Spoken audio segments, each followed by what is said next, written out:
افریقہ کے ایک شہر میں ایک شخص تھا، حافظ قرآن بھی تھا اور عالم باعمل بھی تھا۔ لوگ اس عالم کا بہت احترام کیا کرتے تھے۔ ہر شخص چاہتا تھا کہ اس عالم دین کو اپنے گھر دعوت میں بلایا جائے، خصوصاً رمضان المبارک میں اس عالم دین کو ہم اپنے گھر میں بلائیں۔ کتنا نیک شخص ہے، اللہ کا محبوب بندہ ہے، کیوں نہ اس کو اپنے گھر میں بلایا جائے دعا کے لیے۔ ایک مقتدی نے رمضان المبارک میں اس عالم دین کو افطار میں اپنے گھر بلایا۔ قبلہ جی نے یہ دعوت قبول فرمائی۔ افطار کے وقت اس مقتدی کے گھر پہنچے، وہاں اس عالم دین کا بہت ہی شاندار استقبال کیا گیا۔ افطار کے بعد عالم دین نے میزبان کے حق میں دعا کی اور واپس چلے گئے۔ مقتدی کی زوجہ نے عالم کے جانے کے بعد مہمان خانہ کی صفائی ستھرائی کی تو اسے یاد آیا کہ اس نے کچھ رقم مہمان خانہ میں رکھی تھی، لیکن بہت تلاشی کے باوجود بھی وہ رقم نہیں ملی۔ اس نے اپنے شوہر سے پوچھا کہ تم نے وہ رقم اٹھائی ہے یا لی ہے؟ شوہر نے جواب دیا، نہ تو میں نے تجھ سے وہ رقم لی ہے، نہ ہی تو میں نے اٹھائی ہے، رقم کہاں گئی؟ اور پھر اس نے یہ بات شوہر کو بتائی۔ بیوی نے کہا کہ مہمان عالم دین کے علاوہ تو کوئی اور دوسرا ہمارے گھر میں نہیں آیا، ہمارا بچہ دوسرے کمرے میں تھا اور جھولے میں رہنے والا اتنا چھوٹا سا بچہ چوری نہیں کر سکتا، چھوٹا سا بچہ اتنا بڑا کام تو نہیں کر سکتا، ہمارے گھر میں تو وہی عالم دین ہی آیا۔ بالآخر دونوں اس نتیجے پر پہنچے کہ رقم مہمان نے چوری کی ہے۔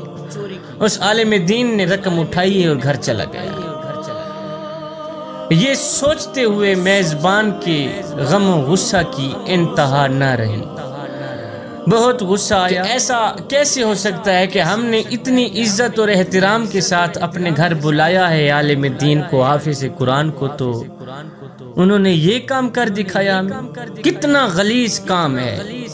اس شخص کو قوم کے لیے نمونہ عمل ہونا چاہیے تھا، نہ کہ وہ چور اور ڈکیت نکلا۔ غم و غصہ کے باوجود اس شخص نے حیا کے مارے اس بات کو چھپا لیا کہ لوگوں کو کیا کہوں گا، کیا ایک حافظ قرآن عالم دین میرے گھر میں آیا ہے، پیسے اٹھا کے چلا گیا، چوری کر گیا ہے، ایک عالم دین چور نکلا ہے۔ تہمت لگانے سے اسے حیا آنے لگی۔ اس شخص نے کسی کو بتایا تو نہ، لیکن عالم دین سے دور دور رہنے لگا تاکہ سلام دعا نہ کرنی پڑے۔ اسی طرح سال گزر گیا اور پھر رمضان المبارک آ گیا۔ لوگ پھر اسی خاص محبت اور جوش و خروش کے ساتھ عالم دین کو اپنے گھروں میں افطار کے لیے بلانے لگے۔ اس شخص نے جس کی پہلے چوری ہوئی تھی، اس شخص نے اپنی زوجہ سے کہا کہ ہمیں کیا کرنا چاہیے، مولانا صاحب کو گھر بلائیں یا نہیں؟ زوجہ نے کہا بلانا چاہیے، کیوں نہیں؟ غلطی انسان سے ہو جاتی، کیونکہ ممکن ہے مجبوری کے عالم میں انہوں نے وہ رقم اٹھائی ہو، ہم انہیں معاف کر دیتے ہیں، کوئی بات نہیں، اللہ ہمیں جزا دے گا، ہم اس کو معاف کر دیتے ہیں، اللہ ہمیں معاف کر دے گا۔ اور پھر اس شخص نے مولانا صاحب کو اسی عزت اور احترام کے ساتھ اپنے گھر دوبارہ بلوایا افطار کے لیے۔ جب افطار وغیرہ سے فارغ ہو گئے تو میزبان نے اس عالم دین سے کہا، جناب آپ متوجہ ہوں گے کہ سال بھر سے آپ کے ساتھ میرا رویہ تھوڑا بدل گیا ہے۔ عالم دین نے کہا، جی بالکل، آپ کا رویہ تو بدلا تھا، لیکن زیادہ مصروفیت کی وجہ سے میں تم سے اس کی وجہ معلوم نہ کر سکا۔ میزبان نے کہا کہ قبلہ میرا ایک سوال ہے اور مجھے امید ہے کہ آپ اس کا واضح جواب دیں۔ کہا، پچھلے سال رمضان المبارک میں میری زوجہ نے مہمان خانہ میں کچھ رقم رکھی تھی اور پھر وہ رقم اٹھانا بھول گئی، اور آپ کے جانے کے بعد ڈھونڈنے کے باوجود بھی وہ رقم ہمیں نہیں ملی۔ کیا رقم آپ نے لی تھی؟ قبلہ میرا ایک سوال ہے، یس نو، کیا وہ رقم آپ نے لی تھی؟ عالم دین نے کہا ہاں میں نے ہی لی تھی وہ رقم۔ میزبان حیران اور پریشان ہو گئے۔ عالم دین نے اپنی بات جاری رکھتے ہوئے کہا کہ جب میں مہمان خانہ سے جانے لگا تو میں نے دیکھا کہ کاؤنٹر پر پیسے رکھے ہوئے تھے، تیز ہوا چل رہی تھی اور نوٹ ہوا سے ادھر ادھر اڑ رہے تھے، لہٰذا میں نے وہ نوٹ جمع کیے اور میں وہ رقم فرش کے نیچے یا کہیں اور نہیں رکھ سکا، اس لیے کہ ایسا نہ ہو کہ تم وہ رقم ڈھونڈو اور تمہیں نہ ملے، پریشان ہو جاؤ گے۔ اس کے بعد عالم نے زور سے اپنا سر ہلایا، اونچی آواز میں رونا شروع کر دی۔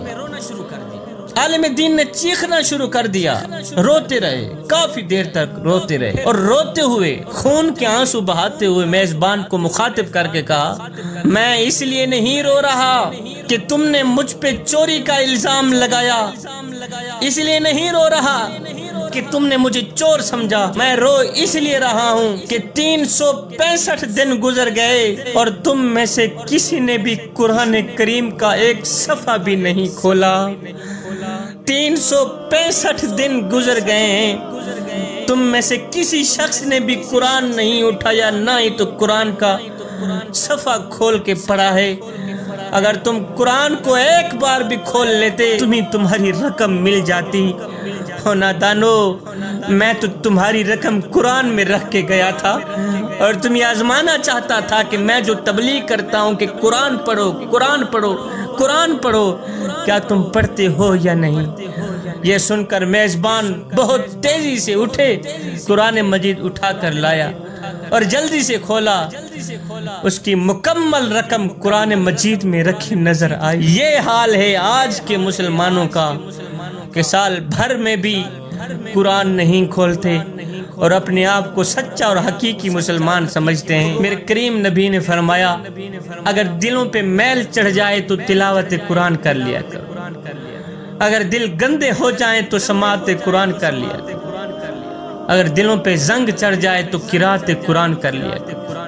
فرمایا، لوگو تم کہتے ہو برتنوں تک ہاتھ پہنچ جاتا ہے، دلوں تک ہاتھ نہیں جاتا، دل کیسے صاف کریں؟ فرمایا، میری امت قرآن کی طاقت کو سمجھ جاؤ۔ فرمایا، جس جگہ مومن کا ہاتھ نہ پہنچے وہاں میں محمد کا قرآن پہنچ جاتا ہے۔ فرمایا، جس جگہ مومن کا ہاتھ نہ جاتا ہو وہاں میں محمد کا قرآن پہنچ جاتا ہے۔ میرے کریم نبی نے فرمایا، صحابہ رات کی تاریکیوں میں اٹھ اٹھ کے قرآن پڑھا کرو اور قرآن پڑھتے وقت رویا کرو، اگر رونا نہ بھی آئے تو رونے کی کوشش کیا۔ حضرت داتا علی حجویری سے پوچھا گیا، حضرت اگر رونے کی کوشش کریں پھر بھی رونا نہ آئے تو کیا کریں؟ آپ نے فرمایا، پھر اپنے مقدر پہ رویا کرو۔ اتنے سنگ دل ہو گئے ہو کہ آنکھیں آنسوؤں کا خیرات پیش نہیں کرتی۔